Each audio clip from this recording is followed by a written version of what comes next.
नमस्कार दोस्तों।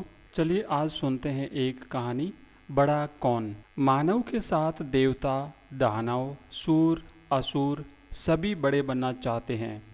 सभी चाहते हैं कि उन्हें बड़ा समझा जाए और उनका सम्मान किया जाए। इस इच्छा से आदि देव ब्रह्मा, विष्णु और महेश भी नहीं बचे हैं। लेकिन बड़ा कौन है, यह निर्णय करना आसान कार्य नहीं है। एक बार भृगु ऋषि ने यह जानने का प्रयास किया कि तीनों लोकों में कौन सबसे बड़ा है। इसके लिए उन्होंने तीनों लोकों का चक्कर लगाया। यहाँ के सभी लोग, राजा महाराजा, गंधर्व, किन्नर, दैत्य, राक्षस आदि उन्हें छोटे दिखाई पड़े। यहाँ तक कि इंद्र आदि सभी देवताओं में भी उन्हें कोई ऐसा नहीं मिला जिसे तीनों लोकों में सबसे बड़ा स्थान दिया जा सके। भृगु ऋषि ने देखा कि तीनों लोकों में जितने भी लोग थे वे इंद्र आदि देवताओं की उपासना करते थे और देवता लोग मुसीबत पड़ने पर आदि देव ब्रह्मा, विष्णु, महेश की शरण में जाते थे। इससे उन्होंने निष्कर्ष निकाला कि तीनों लोकों में ब्रह्मा, विष्णु, महेश में से कोई एक देव सबसे बड़ा है। लेकिन इन तीनों में सबसे बड़ा कौन है, इसके लिए उन्होंने तीनों आदि देवों की परीक्षा लेने का निर्णय किया।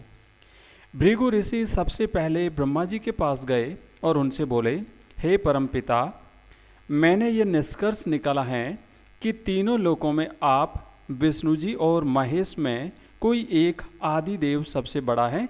लेकिन इन तीनों में सबसे बड़ा कौन है, यह जानने के लिए मैं आपके पास आया हूँ। ऋषिवर, मैं परमपिता हूँ, मैं सृजन करता हूँ, मैंने ही पूरी सृष्टि की रचना की है। विष्णु और महेश भी मेरी समानता नहीं कर सकते। मैं सबसे बड़ा हूँ। ब्रह्मा जी ने गर्व के साथ उत्तर दिया। क्षमा करें परमपिता, मैं आपको बड़ा नहीं मानता। अपने आप अपनी प्रशंसा करने वाला और अपने को सबसे बड़ा कहने वाला कभी बड़ा नहीं हो सकता।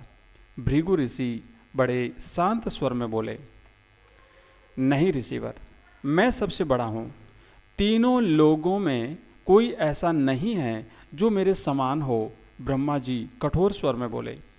ब्रह्मा जी की कठोर आवाज़ सुनकर भृगु ऋषि को क्रोध आ गया। वह ब्रह्मा जी से भी कठोर स्वर में बोले, देव, एक ऋषि के सम्मुख कठोर वचनों का उपयोग करने वाला कभी सबसे बड़ा नहीं हो सकता।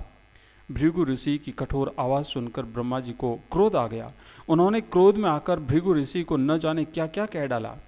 भृगु ऋषि ने ब्रह्मा जी को कोई उत्तर नहीं दिया और वह वापस आ गए। अब भृगु ऋषि सीधे विष्णु जी के पास पहुँचे। भगवान विष्णु क्षीर सागर में सैया पर विश्राम कर रहे थे। भृगु ऋषि ने विष्णु जी को प्रणाम किया और उनसे बड़े विनम्र स्वर में बोले, भगवान, मैंने ये निष्कर्ष निकाला है कि तीनों लोकों में आप तीनों आदि देवों में से एक ही सबसे बड़ा है।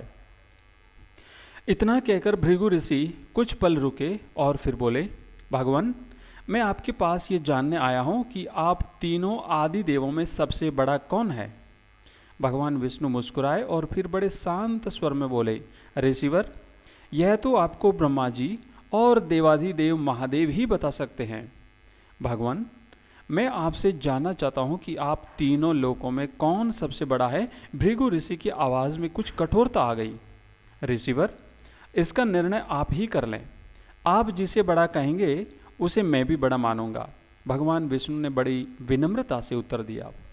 भगवान, आप एक ऋषि के प्रश्न का उत्तर न देकर महापाप कर रहे हैं। भृगु ऋषि क्रोध से चीखे और फिर उन्होंने विष्णु भगवान को न जाने क्या क्या कह डाला। भगवान विष्णु मुस्कुराए हुए शांत बने रहे। भृगु ऋषि ने भगवान विष्णु को क्रोध भरी दृष्टि से देखा और लौट गए। अब भृगु ऋषि महेश के पास पहुँचे। देवादिदेव महादेव कैलाश पर तपस्या में लीन थे। भृगु ऋषि को देखकर उन्होंने आंखें खोल दी और बोले, कहिए ऋषिवर, कैलाश पर आपका आगमन कैसे हुआ। भगवान, यह सभी जानते हैं कि तीनों लोकों में आप तीनों आदि देव सबसे बड़े हैं। मैं आपके पास यह जानने के लिए आया हूँ कि आप तीनों आदि देवों में सबसे बड़ा कौन है। भृगु ऋषि ने कैलाश पर्वत आने का प्रयोजन बताया। ऋषिवर, मैं देवाधिदेव महादेव हूँ। मुझ में संपूर्ण सृष्टि का संहार करने की शक्ति है। मैं चाहूँ तो अभी प्रलय हो सकती है। मैं सबसे बड़ा हूँ। महेश अपनी प्रशंसा करते हुए बोले, हे महादेव, आप देवादिदेव महादेव हैं। आपको अपनी प्रशंसा स्वयं करना शोभा नहीं देता। वास्तव में जो बड़ा होता है वह अपने को बड़ा नहीं कहता। भृगु ऋषि की आवाज़ कठोर हो गई। भृगु ऋषि की कठोर आवाज़ ने महेश को क्रोधित कर दिया। उनके सामने अभी तक किसी ने इतनी कठोर आवाज़ में बोलने का साहस नहीं किया था। भगवान महादेव का क्रोध अभी शांत नहीं हुआ कि भृगु ऋषि पुनः बोले, भगवान, मैं आपको तीनों आदि देवों में सबसे बड़ा नहीं मानता। भृगु ऋषि की बात ने आग में घी का काम किया। उनकी बात सुनते ही महेश का क्रोध 7वें आसमान पर जा पहुंचा। उन्होंने अपने तीसरे नेत्र पर ध्यान दिया, किंतु भृगु जैसे ऋषि को वह अपने तीसरे नेत्र से भस्म नहीं कर सकते थे। इधर भृगु ऋषि ने महेश को प्रणाम किया और लौट गए। भृगु ऋषि ने अपने ढंग से तीनों आदि देवों की परीक्षा लेकर यह मालूम कर लिया था कि उनमें सबसे बड़ा कौन है, किंतु अंतिम निर्णय अभी शेष था। भृगु ऋषि ने कोई सोच विचार नहीं किया और एक बार फिर विष्णु जी के पास पहुंचे। भगवान विष्णु क्षीर सैया पर सो रहे थे। भृगु ने उन्हें देखा और उनके सीने पर अपने दाहिने पैर से जोरदार प्रहार किया। परम तपस्वी ऋषि के प्रहार से भगवान विष्णु की नींद टूटी और वह उठकर खड़े हो गए।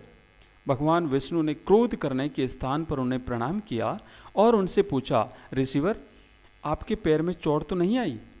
भृगु ऋषि मुस्कुराए, उन्हें प्रणाम किया और भगवान विष्णु को तीनों आदि देवों में सबसे बड़ा घोषित कर लौट आए। धन्यवाद।